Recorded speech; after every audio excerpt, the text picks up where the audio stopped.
Hey, I'm Zach. And I'm Jesse. And you're watching Tesla Time News. Episode 91 on Now You Know.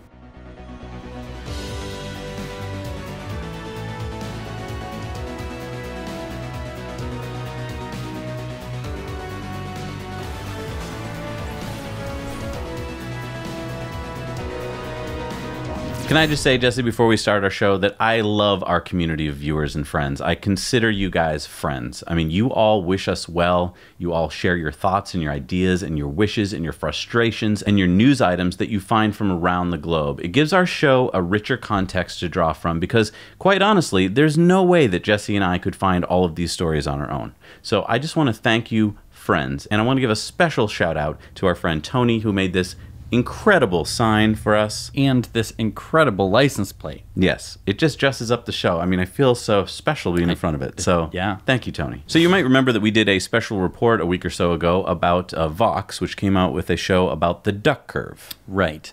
And they kind of ducked the issue of storage. They didn't talk about any storage solutions or anything to Are we talking about like storage lockers? No, we're talking about energy storage. Oh, so they right, yeah. They said, you know, oh, look at this duck curve. The solar keeps on lowering the apparent demand. All of the energy managers are having such a hard time balancing the grid. Wah, wah, wah. It's so hard for them. Yep. They did not talk about battery storage of any kind, No. either with batteries or with pumped hydro or any solutions whatsoever. And so we had ourselves a little field day talking about all that ridiculousness. And we conjectured at the end of the episode that maybe one of the reasons why they hadn't reported correctly on this was that they were funded by Principal Financial, which is, you know, a big financial company. So we posited at the end that Principal Financial might be invested heavily in oil and coal and other fossil fuels, which might be the reason why they didn't want the full true story to get out. And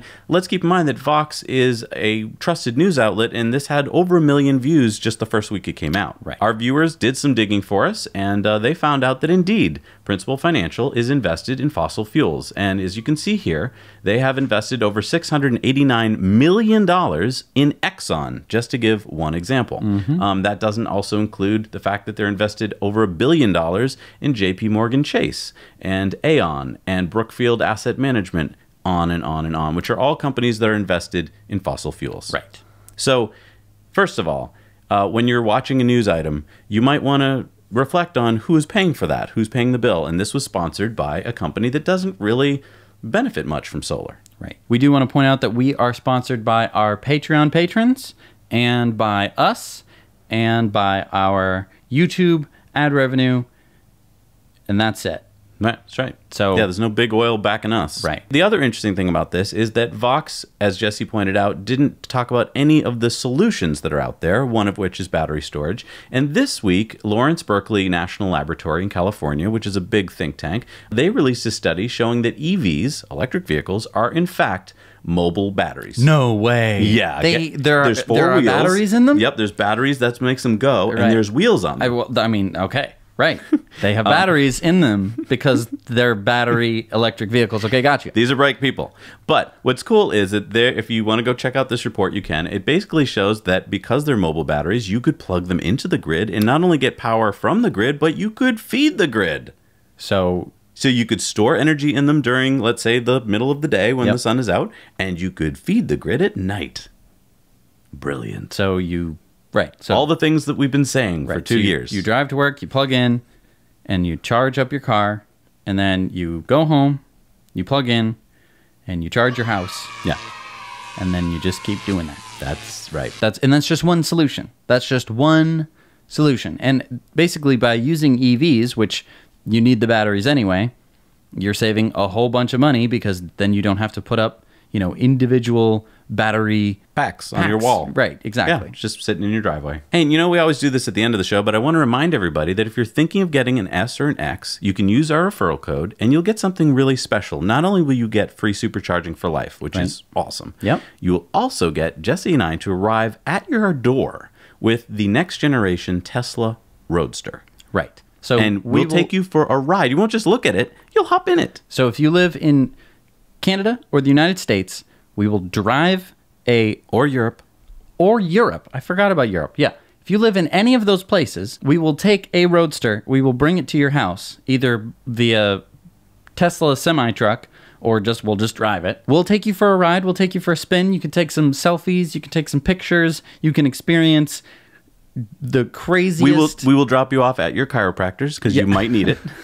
Or maybe it'll solve all your back problems. We don't know. Right. I think it's a once-in-a-lifetime opportunity to be able to ride in one of these things. That's right, because I know there's a lot of you out there who can't wait for the 3, and you're thinking of getting an S or an X, so now's your chance. This could sweeten the deal a little bit. You never know. So you remember that Monroe & Associates has taken a Model 3 and ripped it apart and been able to sell the study for $70,000 and told people, like, what's in the Model 3. Well, Elon just tweeted out that he was very excited about another company that did a teardown. He tweeted, "Best analysis of Model 3 to date." Wow. This is a German company that tore down the Model 3 and found out a couple really interesting facts, which I thought I'd share with you guys. One is, you've heard of this element called cobalt. Yes. Very hard to get. Only available in a couple places on Earth, very expensive, and in fact, the price of cobalt has tripled within the last 18 months. So this teardown concluded that the cathodes in the Panasonic cells that are used in the Model 3 consist of only 2.8% cobalt. Now, the current state-of-the-art battery contains 8% cobalt. Wow. So they've leapfrogged the competition, basically. That's right. There's no other battery on Earth with this low amount of cobalt in it. No, they say that would be a significant competitive advantage for Tesla. Cobalt is currently very difficult to get on the world market. And the other thing they found out is that if you take all the parts that go into making the Model 3, they estimate they cost about $18,000. Wow, that's low. And if you add in the labor, which they estimate at $10,000, you get it a number of $28,000. Now, that's a great thing if you're a Tesla investor, because that means that even at the base model of $35,000, you're looking at a decent margin of profit. That's awesome. Our friend Fred Lambert at Electrek got on his Twittering tweet machine and tweeted to Elon. He said, "You agree that the cost could go down to $28,000 on average at 10K units per week?" And Elon Musk replied, "Definitely." So this means that they could definitely turn a profit on the Model 3. There's no speculation as to whether that's, impossible. It's possible. It's just you have to get the number of units per week up. Funny how when Monroe & Associates tore down the car, all they found was like problems. But when this company tore it down, they actually got you some hard facts and data that was helpful. Yep. So unfortunately, there was another crash, this time involving a Model 3 in Seattle. And I want to mention that you probably won't hear much about this crash in the mainstream media because no one got hurt. No one got hurt? No, let's read from the owner of the car. "Was cruising along the I-90 tunnel in Seattle, Washington on Mercer Island with my wife and 2 kids when I hear some vehicles approach at high speed from behind. Then suddenly, I hear a screeching sound from a car braking hard, and then a car slams into my rear end hard. I was going 65, so that vehicle must have been going significantly faster. From there, I lose control of the car, and the car spins out of control, hitting the freeway divider wall all the way on the other side of the freeway, 4 lanes across, and then bouncing back all the way back to the other side of the freeway and hitting that wall before coming to a stop. Thankfully, the Model 3 performed miraculously. Crumple zones compressed, airbags deployed, no fire after the accident, and no one in my family seems to be seriously injured." Wow. So, that is worst case scenario. You have your entire family in the car, and you get rear-ended going 65 on the highway. You bounce back and forth between the 2 barriers. That sounds horrific. Yeah. Everyone walked away from that accident. Yeah, and you would think this would be front page news if just Teslas and accidents was all you cared about. But no, what they care about is they want to make sure that it's some bad news about Teslas. It's some scary, it's some death. So, this is something that we don't see that often with Tesla crashes, which is that the back of the vehicle actually got smashed. It shows that the rear crumple zones are fantastic. Yep. You're stopping a car going probably, let's say, 100 miles an hour, hitting the back of your vehicle, and everyone's fine after that. Not to mention, ping-ponging across a 4-lane highway. It's just, that's fantastic. I think everyone in that accident is lucky to be alive, but lucky they were in a Tesla and not something else. Yep. We often forget how fragile the fossil fuel system is. Any breakdown in any part of the drilling, pumping, transportation, refining gives you a huge spike in price. Or in the case of Brazil this past week, gas stations are closed. no airline flights. Supermarket shelves are empty. Hospitals have canceled life-saving surgeries, all because diesel prices have soared. Well, wait, slow down. What's going on in Brazil and because of diesel prices? Yeah, so truck drivers went on strike because they can't make any money being truck drivers because the price of diesel is so high. Okay. But why did hospitals stop working? Well, I mean, how do you think hospitals get their supplies? Trucks. Trucks. And if there are no trucks, no hospitals. You also can't have any gas stations because how do you get the fuel to the gas station? Trucks. Trucks. How do you get the food to the supermarket? Trucks. Trucks. So if you're completely reliant on trucks, which are themselves completely reliant on diesel and the price of diesel, and then the price of diesel goes up. Okay. But you're trying to say that electrical grids are immune from this? I mean, because if you have one little problem in one little piece of the grid, you can have a whole East Coast go out of power. It's true, and I'm not defending either of these two kind of antiquated infrastructure elements. I'm saying if we had sustainable energy, first of all, the sun comes up every day. I don't know if you've noticed that. There's constant renewable sources of energy. If you can store that energy in smaller microgrids, microgrids, just smaller grids, if you can have storage. If we each have batteries in solar and wind, yeah. You can connect microgrids together to make a larger grid, but all the microgrids can still maintain themselves. That means you can maintain trucks, you can maintain cars, you can maintain your grid infrastructure, as well as making sure that the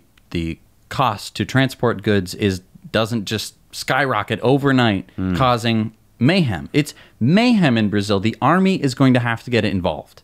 That's scary. I mean, that does not really help. And this is Brazil, but it could be anywhere in the world because we're all on the same system. And we've gone through similar things like this before. In the 70s, we had the gas, the oil embargo. The oil embargo, we didn't have any fuel. There were lines down the block to get gas. There was price gouging. It gets crazy when you run out or when there's any kind of problem or when the price goes up. Right. So again, this is another reason to go electric. So here's a weird one. On May 29th, according to the owner of this Model S, his Tesla vehicle crashed into 5 parked cars in Brussels without the driver being in the car. So this is the same guy who said that he had left the engine running? That's what he said. Left the engine running, and the car just took off without him and smashed into 5 cars. This is a Tesla Model S that he left the engine running in. That's what he said. And he said that he wasn't in the car. Wasn't in the car. Even though when first responders got there, he was in the car. Right. Yes, and according to Tesla, which has now looked at the logs, they said, quote, "We have investigated the facts of the incident, and we can confirm that the customer was driving and operating the car himself without using autopilot, which is a level 2 driving assistance system that doesn't make a Tesla a self-driving car." He says that he wasn't in the car. Right. But he was in the car. Right. And he said that the car it smashed into 5 cars all by itself. Okay. See, the funny thing about Teslas is that you can now blame the car, whereas back in the old days with the old ICE cars, you couldn't blame the car. I think you could still blame the car. You could be like, just wrenched the wheel right out of my hand. But here's the thing. We all know that ICE cars don't start themselves and drive down the street. But we seem to think that maybe you'd believe this story. Oh, you know what my Tesla did? It just took off without me. Right. Yeah. No. Yeah. Forgetting the fact that it has sensors. It has emergency braking. Yep. Yeah. This next story is from a friend of ours, Charles, in Australia, and he let us know that there's this new thing called the Round Australia Electric Highway. Now, I'm going to show you a map here. This is in 2016. This is where you could charge cars in Australia. Okay, so this is not bad, but you can't really get around the entire the continent. So this is 2016. So this is when I bought my Leaf. Right. And now this is June of 2018. It's about to go online. So the Round Australia Electric Highway is shortly opening. It's a little different from most electric highways, which feature DC chargers. This one covers the major remote and outback highways of Australia, the kinds of places that people say, I bet you can't travel there in an electric vehicle. So often there's nothing for like 200 miles at a time. And when there is something, it's just a lone, restaurant or, petrol station. So what they've done is the Australian Electric Vehicle Association and the Tesla Owners Club of Australia have gotten 32 amp three-phase outlets, which amounts to about 22 kilowatts of AC power. They've gotten these installed across all of these locations. So check out this map here. You can now travel. Wow. This way. They did that in 2 years? Yeah. That's fantastic. So, I mean, obviously these aren't super fast stations. They're about half of what a normal CHAdeMO port will do. But it'll get you there. It'll get you there. And I mean, this is 10,000 kilometers of outback Australian routes that are now covered by three-phase sockets. Now, I mean, granted, there's this one socket right there in the middle of the country, which I would be really worried about because, I mean, it's true. If that one's not working when you get there. Yeah. But true. Still. Bring a solar panel, right? A big one, and some means to charge your car. But I mean, I think what this is, the really important takeaway here is that this is going to allow people in Australia to buy an EV knowing that they can get it across the country. And as you pointed out earlier, this is probably only going to affect Tesla drivers and maybe Bolt drivers, right? Because you couldn't really do this in a Nissan Leaf. Could not do this in my Leaf. Or a Zoe. Or a Zoe or anything like that. Right. Yeah. You have to have a decent range. You do have to have a decent range. But I think that there are going to be a lot of people who want to drive this route just because you could say that you did. Yeah. So Olaf Tengoff tweeted to Elon. He said, "Thank you at Tesla for bioweapon defense mode. Our daughter's life depended on it. No more asthma attacks in the car." Now, before we get to Elon's response, can you remind everyone what the biodefense mode is? So in Model X and Model S, you can get the biodefense weapon filter, which is a huge HEPA filter. This thing is fantastic. We have it in Sparky, and what it does is it just filters out everything that isn't air. So pollen, odors, PM particles. PM 2.5 particles, and it can even... allergens and stuff. I mean... Right, I mean pollen and allergens, but also... bacteria. Yeah, bioweapons. Yeah. If there was a bioweapon attack, you would actually be safe inside the car in biodefense weapon mode from a chemical attack. And so what they're saying here is that their little girl is able to safely drive in the car and not have asthma attacks because it's so clean in the car. Right. For those of you who have terrible allergies and stuff, get a big HEPA filter for your house. This is, not that EV related, but like it makes a huge difference to have a HEPA filter running. Now, I have really wanted to put a HEPA filter in my Leaf for the cabin air filter. It comes with just sort of a air filter that blocks like pine needles and rocks. But like it would be great to have one that would filter out the PM 2.5 particles that are coming from other cars. Right. I haven't found one that'll fit yet. If anyone has done it, we might have to make a custom one. I think I'm going to have to make a custom one. That'd be a good video. But I think a lot of other people are concerned with the Model 3. The Model 3, is it going to have this awesome feature? So Elon tweeted back, and this is kind of your answer. Model S and X also have an acid gas filter, an alkaline gas filter, and a carbon monoxide detector that auto-switches car to recirculation mode. We should probably tell people about this more. Filters are giant, so too big to fit in the Model 3. That's too bad. So I guess it's just going to get, the pine needles and rock filter? He said that it's going to get the second best air filter in the world after the S and X. So even though he probably can't fit what he needs to for it to be the best, he's going to put the next best. So maybe not the acid and an alkaline defense, defense weapon mode, right? But you'll have maybe a HEPA filter that can block out some PM 2.5 particles and pollen and stuff. I think that's going to be fantastic. Honestly, anything is better than the filter I have on my thing now. So here's another story that the mainstream media is probably not going to pick up on. This one is about the artist Zedd. His name is Laszlowski, but he goes by Zedd. He's a DJ, record producer, and an artist. He told his 8 million followers on Twitter the other night, he said, "I once fell asleep driving home late at night on the highway with autopilot on and got woken up by it beeping and turning off music to wake me up. Would have probably been dead without it." So this is just one of those little things that autopilot can do that no other car can do. Right. And we're not recommending this. We're not saying turn it on and then go to sleep. Right. Obviously, could have happened to almost anyone, right? You get in the car and you're too tired. You may not realize it until you're well into the trip. Yep. And then you nod off and you wake yourself up. And he's saying that basically he might not have woken up. Right. I think it's super important to talk about this, to consider the fact that, like, yeah, lots of people are really tired when they're driving their cars.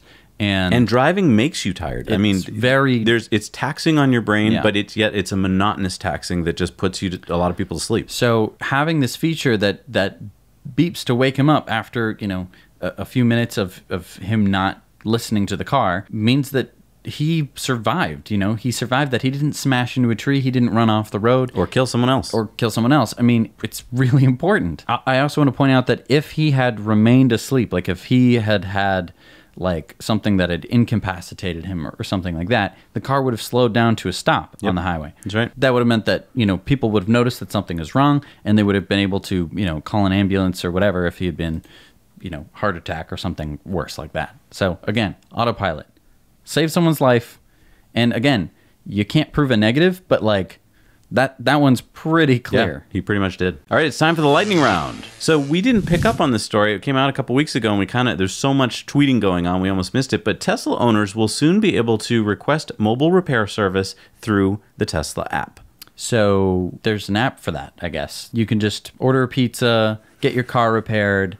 Yeah, Elon said, we'll soon enable Tesla owners to request service from their phone with a few taps. Tesla Ranger will come to you to take care of your car. No need to bring the car in yourself, and zero paperwork. Wait, so you're not just scheduling a service appointment. You're actually getting a Tesla Ranger to come to your wherever you are and fix your car. Yes, and now someone tweeted at Elon and said, seems expensive. And Elon said, it's only slightly more expensive to Tesla, same price to car owners, but owner happiness is way higher, so worth doing. And then someone tweeted at Elon, he said, awesome, the way it should be. And Elon said, exactly. 52% of cars being sold in Norway are EVs. What? Yeah. 10% of the cars on the road in Norway are EVs right now as well. What? And because of that, gas prices have dropped 2.9%. No way. Norway. Yeah, that's crazy. So SpaceX says that it is getting closer to catching the payload fairing. Yeah, check this out. This is... Look at these pictures and tell me that is not the coolest thing. Each side of the fairing costs $3 million. Right. That's why they want to save it. Right. It's like a pallet full of What cash. other company has ever tried this before? None. They just let them crash into the ocean. Just let it burn up in the atmosphere, crash in the ocean. So this is really cool. This is taken from the recovery ship. So the ship that has basically a big catcher's mitt on Mr. it. Steven. Right. And they got really close to catching this payload fairing. Yeah. So I didn't realize that it had a parachute. I thought that they were going to, like, catch it. And it's got to slow it down And first. I was like, wow, that's really scary if you're on that ship, because you're going to get hit with a giant thing. So it's on a parachute. So I can see how you could, like, get underneath it. But how cool that they're actually doing that. I mean, this is stuff that, nobody else does. So there's going to be a not boring party happening in about a week. A not boring party? No, it's from the Boring Company, so it's a boring party. Well, it's not a flamethrower party. You mean it's a not flamethrower party? That's what I said. No, you said it's not a flamethrower party. It's a not flamethrower party. So this is a party where they're actually going to be giving the first 1,000 not flamethrowers, or not a flamethrowers. I don't know. To the first 1,000 customers. Are they not customers? They also want to know where else they should host a pickup party. So you can let them know at flamethrower@boringcompany.com. Our house. That's an email address. Let's have one at our house. Yeah? Yeah. Is it like a block party? What does a flamethrower party look like? I don't know. I don't want to know. It seems like I don't think we want it at our house. No, I take that back. I think maybe at a parking lot. Or at a fire station. There you go. All right, have you guys heard of this? It's called masterclass.com, and you can take courses online with a lot of cool people like Samuel. Okay, wait a minute. Are we being sponsored by Masterclass? No, we're not. This is just something, remember, you and I started taking. One of our viewers told us about Chris Hadfield, who is a famous astronaut that we both love. He's one of the most famous. And yes. he just started offering a master class, so Jesse and I were like, yes, and we started taking the class. Because, of course, Jesse wants to be an astronaut. Yep. I'd like to stay on Earth, but I'd still like to know what astronauts know. It's, so we watched the first two episodes. Two classes. First two classes. I've already learned some stuff. Being an astronaut sounds really hard. Yeah, we're only on the second class. I'm like, crap. I need to know all this stuff. But here's the thing. Yeah. I mean, for $180, we signed up for a year long. We can watch all the classes if we want. We're talking like Annie Leibovitz on photography. We're talking Ron Howard on directing. We're talking Samuel L. Jackson on acting. Like Martin Scorsese. This is sounding like an ad. I know, but it's just amazing to me that you can learn from these masters at their work for such a small amount of money. We don't get paid by this. I just want to let you guys know about it. So we're not sponsored. It sounds like Zach is being paid by Masterclass. I'm not. He's not. Okay, I've been with him. He's not. Nope. I just learned about it from a viewer, and I just thought I want to share it with you guys. Yeah, we started watching this, and we thought it was so cool, and we wanted to share it with you. So that's why we're doing it. Learn to be an astronaut. Which there's you should kids all out do. there. Please. There's kids out there. If you have children. Yes. Please sign up. Just start teaching them all the things they need to be an astronaut, because I think now is the right time. I mean, I don't care how old they are. When I was a kid, being an astronaut was a joke career. Like, there's no way that you really thought you could be an astronaut. Like, it was like saying I want to be president. It was like, it could happen, but it's not. Now it could happen. It could be a major job. We're going to need tons of them. Yeah, I know. Not just an astronaut to go to the International Space Station, but to go to the moon, to build things on the moon, to build things on Mars, to run pizza joints on Mars and on the moon. I mean, there's a lot of stuff that needs to be done. I know. To colonize all these celestial bodies. So let's do it. Let's do it. All right, so this story was really exciting to me. Cruise Automation, which is GM's autonomous division, just got $3 billion of investment. So from SoftBank Vision Fund, we'll invest $2.25 billion, and GM will also be investing $1.1 billion in GM Cruise. Why is this so exciting to you? This is exciting because they are investing $3 billion in electric autonomous vehicles. That's a lot of money, and that is something that I think is worthwhile to invest in. Yeah. And these are not like what you would assume are cutting edge people. Like GM wasn't what be my first choice of cutting edge, startup technology. Right. This isn't Apple or something like that. Right. They have built cars for a long time. Exciting. So that is exciting. So last week we didn't want to report it because we weren't sure. We had pictures of Model 3s piling up in Canada, but we couldn't confirm it. This week we can confirm it. Canada is getting a bunch of Model 3s, and Tesla's tweeted out lots of Model 3 deliveries today in Toronto and more tomorrow, Vancouver next. So yeah, we're even hearing about Quebec. So I mean, they are being delivered in huge numbers to Canada. And this goes along with our theory, not some crazy nut job theory, but that a real theory that Tesla is going to keep under the 200,000 U.S. sales until next quarter. Yeah, why is that again? So if they do this, it's going to extend that tax credit by a quarter. Right. And this is exciting because as they're ramping up the number of vehicles they make, now they can actually sell tons of vehicles. It won't matter how many it is as long as they do it within the quarters. Right. So that's going to be very exciting. More people are going to get the Model 3 with the tax break. Right. And just one other point. I know a lot of people are upset that they aren't selling the base Model 3s. But with this tax credit, it gets cut in half, I think, year after year. Yeah, it goes to half and then it goes to quarter. Yep.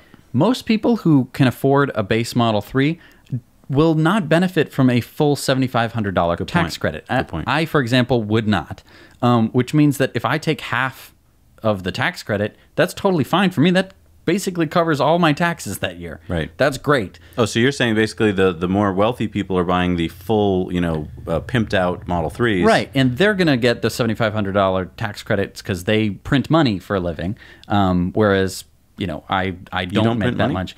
Nope. Don't you have a printer? We print metal at my company. Print bars of gold then.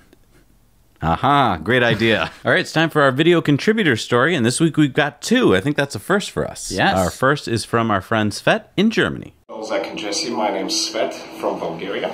Right now I'm here in Germany, and I'm gonna report on Model 3 Day.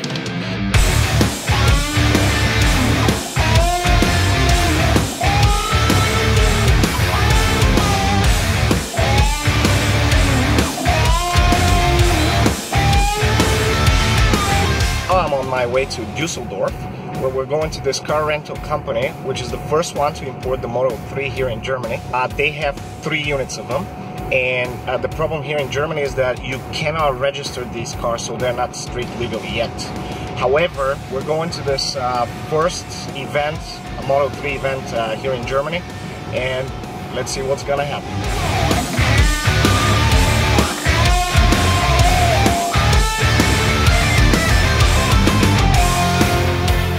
There you go, here we are. In the building behind me, I already saw 2 of the Model 3 vehicles. 2 out of 3 vehicles in Germany as of this moment. If we don't count the 2 vehicles that allegedly went to German car manufacturers.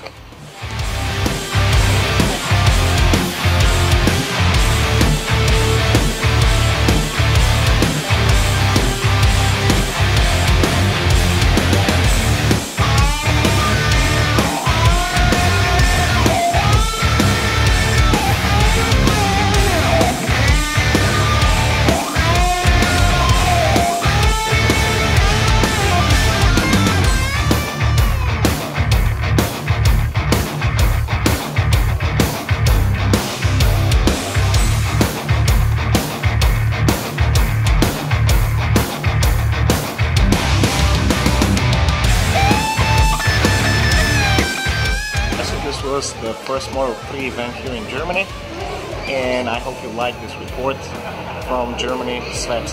Now you know.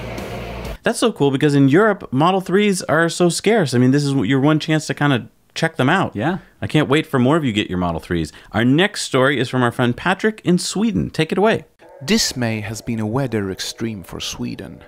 Never ever has there been a May month so hot and dry like this year. 100 years of heat and dry records has been broken in many places. After a late winter, the spring was very short and the summer began. The temperature has been unusually high, and that made the nature a kickstart of the growing period.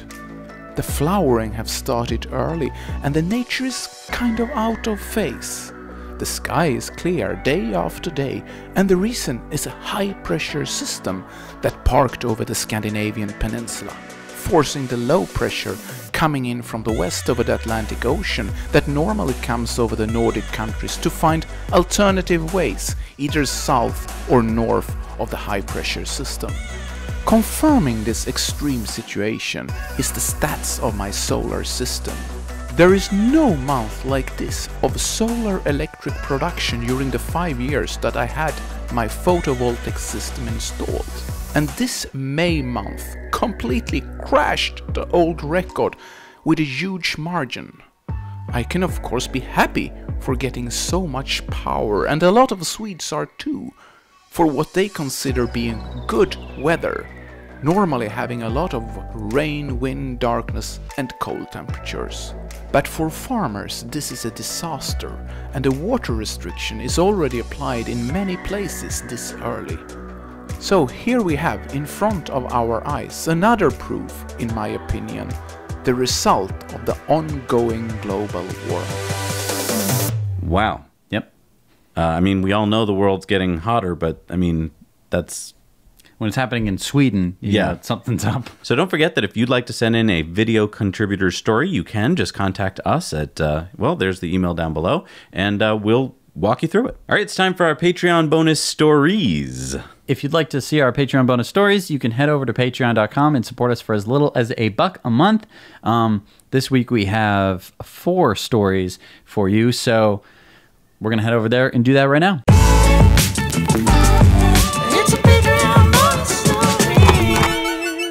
All right, we're back from our Patreon bonus stories, and we want to give a shout out to our Patreons who give $5 or more every month. And our shout out goes to this week, Tom Cameron, Sebastian Fedike, Daniel Baker, Pierre Roberge, Peter STAROWICZ, Chantal Biaggi, Alan Karstens, and Peter R. Walker. Thank you so much, guys. You guys make the show possible. You know that you do, and we know that you do, so thank you. It's now time for Elon's Tweet of the Week. This has been a hard few weeks because he's been tweeting so much lately. Yes. This one just came in. This one was a tweet from the Tycoon Mindset. He said, "Have you met an alien, Elon Musk?" And Elon said, I was an alien. I think he means he was an alien in this country. He right? could have meant that. But Yep. then this question came in. Where were you from? And Elon Musk said, the future. So maybe he is an alien from the future. It could be that he's an alien. I mean, that's been the predominant, people who know about Elon Musk, that's sort of been the predominant theory as to his origin story. I think when Marvel makes a movie about him, that's probably what they're going to go for. And maybe this is proof. Yeah. All right, it's time for Community Mail Time. Community Mail Time. So these are pictures of the first ultra-fast 350 kilowatt charging station that just went online on May 30th in Vienna, Austria, and this is from our friend Christian. These are pictures of the Tesla Delivery Center and Superchargers in Taipei City, Taiwan, and a Model 3 in the Beijing Tesla showroom from our friend Josh, who is traveling in China. Also, we have pictures of a BYD SUV EV on the road. Wow, there's a lot of okay.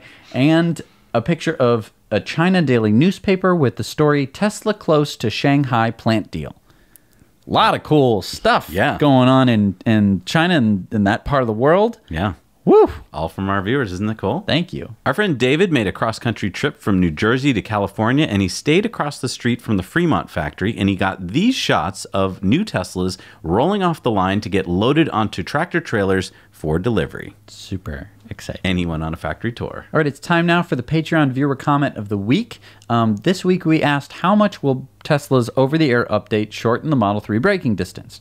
Over 60% said 11 to 20 feet, which was right on the money. Wow, we got smart Patrons. Got some pretty smart Patreons. Yeah. Definitely. All right, it's time for our Supercharger video reviews. Remember that you can go to our website and you can upload your destination charger and Supercharger reviews, and we love to get them, so let's see some this week. Hi Zach, hi Jesse. I'm in Taichung. It's a city on the west coast of Taiwan, and I'm at an 8-stall Supercharger. There's a 75 Tesla 75 down the end there, silver. It's in downtown. Yeah, surrounded by high rises, a few shops and stuff. Pretty busy part of the city. So yeah, so an 8-stall Supercharger, Taichung City, Taipei. Hey Zach and Jesse, this is Megan. I'm here in Detroit, Oregon at the Tesla Supercharger. It's a 6-stall along with a CHAdeMO charger. I've been here before charging my EV and seen some gas cars parked in the spots, but it looks like they've put up cones since then, and hopefully you won't have that problem anymore. This is a really happening spot. It looks like a couple of different markets / grocery store type things, and maybe 3 restaurants and a lodge. So you're also right on Detroit Lake, which is a really beautiful part of Oregon. You're in between Portland and Bend, pretty much equidistant. And if you have an EV and you're looking for an adventure, come and see Detroit Lake. The views are electrifying. Twin Model 3 sighting here in Gulf Coast Town Center. Tesla Supercharger. Both are identical colors. What's the odds on that? First time to have a chance to see a Tesla up close. 2 Model 3s, both in blue, both with the aero caps. Thought this was pretty cool. As I was driving by, just had to stop and look. And this is a large area where you can do shopping, movies, dining, buy diamonds for your wife, all kinds of things. So anyway, it's probably been reported many, many times. I just thought it was interesting to have 2 blue Tesla Model 3s. Zach and Jesse, Michael up here in Kansas City. Reported to you about 20 days ago that this Supercharger was under construction. It is now open. It has changed from a 12-stall we thought it was going to be to an 8-stall. It is the urban Supercharger of 72 kilowatts. So once again, we're at a Hy-Vee grocery store in Kansas City, Missouri. We have a coffee shop here, a grocery store, and there's also level 2 chargers at this location. And right down the road is Zona Rosa, which is a big shopping area for this area. Thanks guys, keep up the great work. And just a reminder that you can check out all of those reviews that you just saw, as well as, what are we up to, hundreds more? Yeah, hundreds more. On our website, that's nowyouknowchannel.com. Head over there, check it out, upload your own stuff. All right, it's time for Superchargers that have gone online this week. What have we got? The 10-stall in Boulder, Colorado. The 6 stall in Fogang Grand Winner Hotel, China. Number 212 in China, the 8 stall at Nanning Langguang Century, China. Number 525 in the U.S. is a 10 stall in Miami, Southwest 8th Street in Florida, which is about a block away from another Supercharger. Crazy. They didn't want to have to go too far? Yeah, the other one is a 13 stall. So there's like 23 stalls within like a 3-block radius. Wow, somebody knows somebody, I bet, at Tesla. They're like, I want 13 stalls. Yeah, I need to charge over here, and then I also need to charge over here. Has to be a prime number. All right, and finally, number 403 in Europe and 1,268 in the world, the 8 stall in Haverslev, Denmark. We could have used that one. We really could have used that one. We had to catch a ferry. We had to go all the way to Randers and supercharge. Oh, that's right. If we had just been able to charge at Haverslev, that would have been more helpful. Maybe it wouldn't have. I have no idea.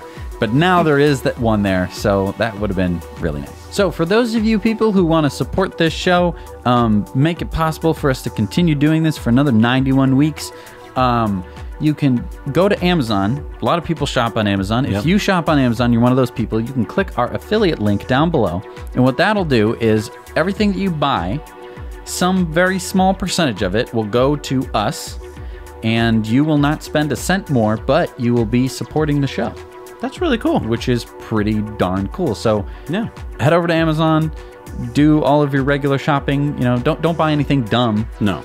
Don't, smart things. Yeah, smart things. EVs, things. Yeah. You know, batteries. Yeah. You know, batteries for your smoke detector. That kind of stuff. That kind of stuff. You know, right, of course. Stuff we all need. Thank you so much for supporting us, everybody, and joining us this week.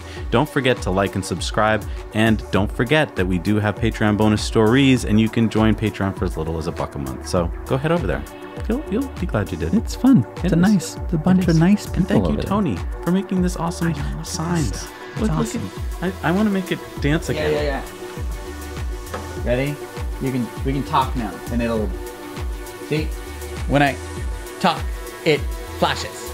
So cool.